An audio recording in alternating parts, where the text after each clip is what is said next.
Hello friends, how are you? I think all are fine. So practice question जो start कर रखे थे, class 6 आपकी हो चुकी थी, क्लास 7 क्योंकि बीच में थोड़ा सा ब्रेक आ गया था। तो आज इस वीडियो का फर्स्ट जो क्वेश्चन है, विच वन इज़ फॉल्स, इसमें ये बताना है कि गलत कौन सा है। तो फर्स्ट और ऑल इस चीज़ का ज़रूर ध्यान में रखिएगा।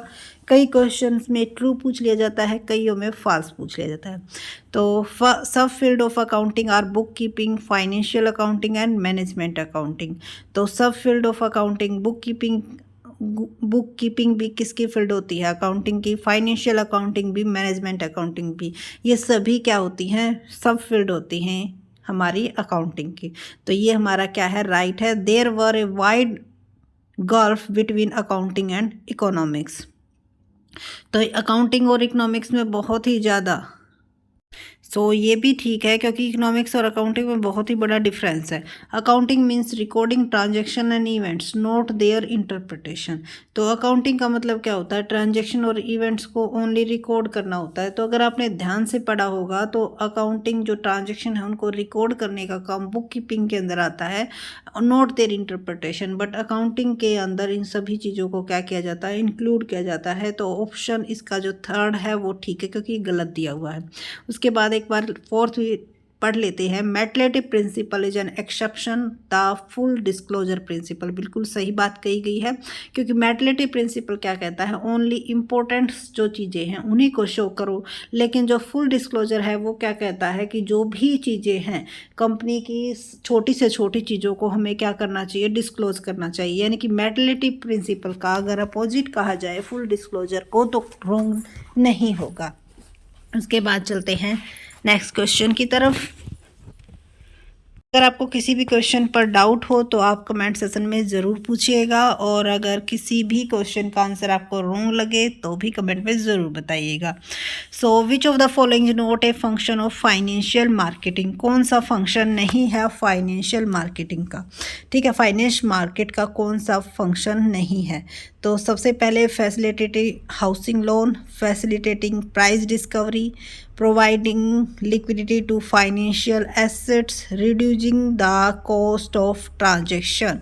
तो जो फाइनेंशियल मार्केट होती है उसका, देखो फाइनेंस मार्केटिंग हमारी जो प्राइस डिस्कवरी है उसके लिए भी फैसिलिटी प्रोवाइड करवाती है, लिक्विडिटी करवाती है। क्यों? क्योंकि जल्दी से जल्द हमें क्या मिल जाता है? पैसा मिल जाता है। उसके लिए कम से कम लागत पर जहाँ पर हो सकता है पैसा अवेलेबल करवाती है। लेकिन फैसिलिटेटेड हाउसिंग लोन के लिए फाइनेंशियल मार्केट वर्क नहीं करती है। ठीक है, बिजनेस के लिए ये वर्क करती है हमारी। ऑप्शन नंबर जो फर्स्ट है वो इसका क्या हो जाएगा? फंक्शन नहीं है फाइनेंशियल मार्केट का। उसके बाद है cash collected from debtor would be deemed as. देखो कैश कलेक्टेड हो रहा है किससे? डेटर से। तो ये हमारा सोर्स ऑफ फंड होगा, एप्लीकेशन ऑफ फंड होगा, इंक्रीज ऑफ फंड होगा या नो फ्लो फंड होगा? तो अगर आप ध्यान से देखोगे तो कैश कलेक्टेड फ्रॉम डेटर हमारे पहले करंट एसेट्स में लिखे हुए थे, तो हमारी करंट एसेट्स इंक्रीज थी। अब डेटर्स कैश में कन्वर्ट हो गए हैं, तब भी ये किस में ही रहेंगे? करंट एसेट्स में ही रहेंगे। सिर्फ नाम चेंज हुआ है, अमाउंट हमारा क्या रहेगा? सेम रहेगा। तो ना तो यहाँ पे पैसा आया है ना ही गया है, सिर्फ और सिर्फ नेम चेंज हुआ है। तो no flow of fund, option number 4 इसका राइट आंसर हो जाएगा। उसके बाद question number 144, the industry which combine various ingredients into a new product is known as. देखो बहुत सारे जब छोटे छोटे टूल्स को ऐड करके एक नया प्रोडक्ट बना देते हैं तो उसको हम क्या कहते हैं? Assembling industries. जैसे कार है, कार का कहीं से पहिया लेके आए, कहीं से इसकी बॉडी बनवाई, कहीं से इसका हैंडल्स वगैरह, यानी कि अलग अलग पार्ट बनाकर जब हम उसको जोड़कर एक नया प्रोडक्ट बना लेते हैं, उस इंडस्ट्रीज़ का क्या नाम होता है? Assembling industries. ठीक है, तो एक बार इन सभी को देख लेते हैं क्योंकि इनमें से किसी का भी एग्जाम्पल आपसे पूछ लिया जाता है, बहुत ही इंपॉर्टेंट है ये। एनालिटिकल इंडस्ट्री क्या होती है हमारी? तो एनालिटिकल इंडस्ट्री जैसे क्रूड ऑयल है, जब एक चीज़ से बहुत सारी चीज़ें तैयार हो जाती हैं, ठीक है, कच्चे तेल से पेट्रोल, डीजल, उसके साथ साथ कई सारे प्रोडक्ट तैयार हो जाते हैं, तो उसको हम बोलते हैं एनालिटिकल इंडस्ट्री। सिंथेटिक इंडस्ट्री क्या होती है, जब कई चीज़ें मिलाकर एक चीज़ बनती है, जैसे हमारा इसका जो बेस्ट एग्जाम्पल रहेगा सीमेंट। प्रोसेसिंग इंडस्ट्री, जब प्रोसेस में प्रोडक्शन होता है, जैसे गन्ने से सीरा बनाया, गुड़ बनाया, फिर जाके कहीं चीनी बनेगी हमारी, तो प्रोसेसिंग इंडस्ट्रीज़ का जो एग्जांपल होता है पेपर या फिर शुगर, ये हमारा प्रोसेसिंग इंडस्ट्रीज़ का एग्जांपल होता है। सिंथेटिक का हमारा सीमेंट होता है, एनालिटिकल का हमारा क्रूड ऑयल होता है, और असेंबली का हमारा जो कार, बस वगैरह बनाई जाती हैं। ठीक है, तो आई थिंक क्लियर हो गया होगा आपको, और ये क्वेश्चन जरूर पूछा जाता है, तो ध्यान से करिएगा इसको। उसके बाद है विच of the following is not A limitation of computer system. Computer system की कौन सी लिमिटेशन नहीं है?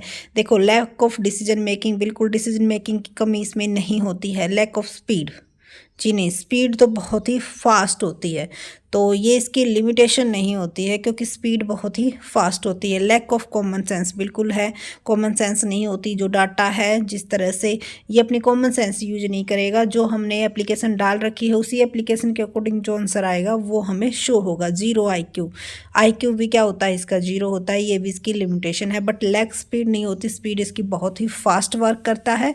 तो ऑप्शन नंबर सेकंड इसका क्या हो जाएगा, राइट आंसर हो जाएगा। उसके बाद है which one is true statement. अब हमें इनमें से क्या बतानी है, ट्रू स्टेटमेंट बतानी। ट्रू स्टेटमेंट कौन सी है? तो first, A group of firm is an industry following the different strategy is called strategy group. बिल्कुल सही बात कही गई है। जो ग्रुप होता है फर्म का उसको हम क्या बोलते हैं, इंडस्ट्री बोलते हैं, ठीक है। एंड डिफरेंट स्ट्रेटजी जो यूज की जाती हैं उनको हम स्ट्रेटजी ग्रुप बोलते हैं। उसके बाद है second, strategic planning is the process of developing and maintaining a strategic fit between the organisational goal and capability. एक मिनट, थोड़ा सा रॉन्ग हो गया जी। क्या है, एक ग्रुप ऑफ फर्म को तो इंडस्ट्री बोलते हैं, लेकिन जो डिफरेंट स्ट्रेटजी यूज़ की जाती है उसको स्ट्रेटजी ग्रुप नहीं बोलते हम, ठीक है। वो हमारी इंडस्ट्रीज़ का जो ग्रुप बनेगा, ठीक है, उसको हम स्ट्रेटजी ग्रुप नहीं, स्ट्रेटजी ग्रुप तो कुछ होता ही नहीं है, ठीक है। तो ये तो हमारी क्या हो गई, रॉन्ग हो गई। उसके बाद strategic planning is the process of developing and maintaining a strategic fit between the organisational goal and capability. यानी कि जो ऑर्गेनाइजेशनल का जो गोल है और जो हमारा खुद की जो हमारी कैपेबिलिटी है उसको फिट करना, उसको किस तरह से हम क्या कर सकते हैं, मेंटेन करके उसको डेवलप करके, उस प्रोसेस को स्ट्रेटेजिक प्लानिंग कहते हैं। बिल्कुल सही बात है कि हम अपने गोल को किस तरह से अचीव कर सकते हैं, किस तरह से इसको और ज़्यादा हम इसके पास लेके जा सकते हैं। Marketing strategy can not become outdated for a long period. बिल्कुल गलत बात कही गई है, क्योंकि स्ट्रेटजी ये नहीं है कि एक बार बना ली तो दोबारा से हम नहीं बनाएंगे। According to situation, according to environment ये क्या करनी पड़ेंगी, चेंज करनी पड़ेंगी। Strategy planning involve developing a strategy for short run survival. Strategy planning अगर बात की जाए तो हमेशा लॉन्ग रन सर्वाइवल के लिए होती है, कि हमारा जो बिजनेस है वो लॉन्ग रन तक चलता रहे। ये नहीं कि शॉर्ट रन के लिए तो हमें स्ट्रेटजी बनाने की जरूरत ही नहीं पड़ेगी, ठीक है। हम स्ट्रेटजी बनाते ही किस लिए, ताकि हमारा जो बिजनेस है वो लंबे टाइम तक सर्वाइव कर सके। उसके बाद है which one is the following is a false statement. कौन सी स्टेटमेंट जो है फॉल्स है?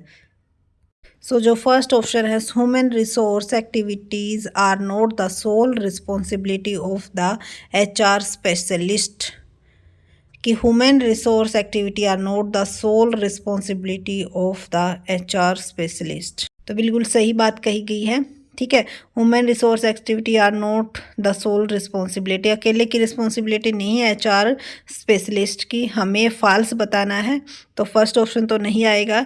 HR function are not confined to business establishment only. तो बिजनेस स्टेबलाइजमेंट के लिए ही HR फंक्शन वर्क नहीं करता है, और भी बहुत सारे इसके जो है फंक्शन होते हैं। Human resource management assume that it is the people who make the difference. बिल्कुल सही है, इसीलिए हम ह्यूमन रिसोर्स मैनेजमेंट करते हैं। क्योंकि सभी में पर्सनस में क्या होता है, डिफरेंस होता है। किस किस पर्सन को किस तरह से हैंडल करना है, किस तरह से वर्क हमें एफिशिएंट तरीके से करवाना है, यही काम इसके अंदर किया जाता है। HRM does not necessity alignment of HR policy with the organisational strategy. Does not necessitate, तो ज़रूरी नहीं है। तो ये हमारे स्टेटमेंट कहीं ना कहीं क्या हो जाती है, रोंग हो जाती है, क्योंकि HR पॉलिसी जो है, HRM डज नॉट नेसेसिटेट अलाइनमेंट। तो हमारा जो ऑप्शन नंबर 4 होगा, ये क्या है, फॉल्स स्टेटमेंट गिवन है, क्योंकि नेगेटिविटी यहाँ पे शो हो रही है, तो ये नहीं आएगा। उसके बाद है question number 148, which of the following not a characteristics of management. तो कौन सी करेक्टरिस्टिक्स नहीं है मैनेजमेंट की। मैनेजमेंट इज़ ऑल परवेसिव, बिल्कुल सही बात कही गई है। मैनेजमेंट क्या है हमारी, ऑल परवेसिव, सभी फील्ड में यूज़ किया जाता है। मल्टी डायमेंशनल है, बिल्कुल बहुत सारी चीज़ें इसके अंदर स्टडी की जाती है। Management is a group activity, बिल्कुल सही बात कही गई है। मैनेजमेंट क्या है, ग्रुप एक्टिविटी है, यानी ग्रुप में सभी ने मिलकर वर्क करेंगे तभी हमारा जो मैनेजमेंट है वो इफ़ेक्टिव हो पाएगा। अकेला एक पर्सन कुछ नहीं कर पाएगा, ठीक है। Management is a tangible force, management tangible force नहीं है। यहाँ पर किसी काम को करने के लिए उसको पकड़ के धक्का नहीं लगाया जाता, ठीक है। यानी कि ये क्या है, कि इनटेंजिबल फोर्स है, उसको हम क्या करते हैं, मोटिवेट करते हैं, ठीक है। और इसीलिए हम इस चीज़ को पढ़ते हैं कि किस तरह से पर्सन को मोटिवेट कर सकते हैं, कैसे कोऑर्डिनेशन ला सकते हैं, किस टाइप से हमें प्लानिंग बनानी है। सारे के सारे हमारे वर्क कैसे हैं, इंटेंजिबल, इनको हम देख या टच नहीं कर सकते। जैसे गुड्स को हम टच कर सकते हैं, ठीक है, वुमेन को हम टच कर सकते हैं। हमारी प्लानिंग है क्या, उसको हम टच कर सकते हैं, जी नहीं। तो management is a tangible force नहीं होता, management is a intangible force होता है, ठीक है। उसके बाद चलते हैं next question. So downward communication is, तो पढ़ाया था कम्युनिकेशन वाले लेसन में। डाउनवर्ड कम्युनिकेशन भी होता है और आपका अपवर्ड कम्युनिकेशन भी होता है। डाउनवर्ड कम्युनिकेशन में क्या होता है, जब ऊपर से नीचे हम क्या करते हैं, कम्युनिकेट करते हैं। Explain policy and procedure, provide feedback about sorry एक मिनट। So explain policy and procedure, policy और प्रोसीजर को हम जब क्या करते हैं, एक्सप्लेन करते हैं, तो नीचे वाले जो एम्प्लॉयज़ वर्क करें उन्हीं को हम क्या कर रहे हैं, अपनी पॉलिसी, अपने प्रोसीजर क्या क्या फॉलो करना है, उन चीज़ों के बारे में एक्सप्लेन कर रहे हैं, तो डाउनवर्ड कम्युनिकेशन होगा। और pointing out problem that need attention, pointing out करना कि भाई आपने ये गलती की है अटेंशन के लिए, तो ये भी ऊपर से नीचे की ओर होता है। असाइनिंग गोल असाइन करना, ये भी नीचे की तरफ होता है। लेकिन providing feedback about the progress towards goals, जो फीडबैक है ना वो नीचे से ऊपर की तरफ आती है, यानी कि वो हमारा अपवर्ड कम्युनिकेशन में होता है, डाउनवर्ड कम्युनिकेशन में नहीं होता। ऑप्शन नंबर 2 इसका राइट आंसर हो जाएगा। तो इस वीडियो का ये है लास्ट क्वेश्चन और ये पेपर आपका हो जाएगा कंप्लीट। इसके बाद नेक्स्ट क्वेश्चन कहीं से MCQs और देखेंगे और भी अच्छे अच्छे हाई लेवल के लेके आएंगे, ठीक है। उसके लिए आपको हमारे चैनल को सब्सक्राइब करना होगा और जो भी आपकी डाउट है वो आप वीडियो में पूछ सकते हो कमेंट में। उसके बाद विच वन इज़ ट्रू, इसमें ये पूछा गया कि कौन सी ट्रू है।